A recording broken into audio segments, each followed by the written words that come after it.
ended a High Court ruling that directed President Uhuru Kenyatta to appoint 6 judges whose names he expunged from the list of 41 forwarded to him by the Judicial Service Commission. The High Court had given the President 14 days to make the appointments of the judges be deemed to have been formally employed after the lapse of the grace period. The President, through the State Law Office, in appealing the ruling, had argued that such a move would create a constitutional crisis. Sarafina Robi tells us more.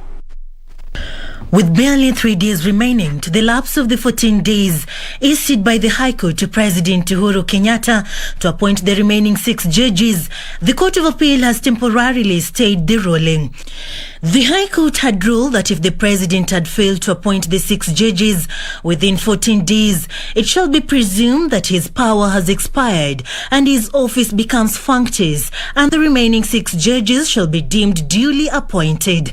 Through their lawyers, President Uhuru Kenyatta and the Attorney General argue that if the ruling came to effect, it will spiral into a constitutional crisis and might create a conflict between the Chief Justice and the office of the President.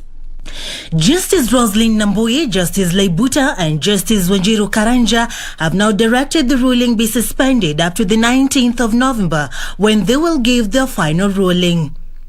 Meanwhile, a senior citizen, Shaun Ahmed Nurani, has filed a petition seeking for the removal of the DPP.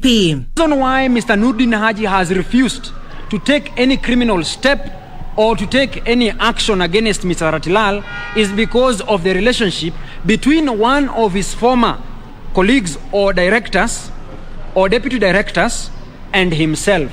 We shall be moving to the Director of Criminal Investigation to record statements, and we shall expect the Director of Public Prosecution to summon one Nurdin Haji, not as the DPP, but as the person who made the utterances threatening people, threatening my client and everybody else, that he himself is a war veteran. In the petition, Nuran argues that the DPP shall be removed on the grounds of misconduct, impunity, partiality, favoritism, improper motives and corrupt practices, abuse of office, discrimination, disregard, among others. For Prime Edition, I'm Serafina Robi.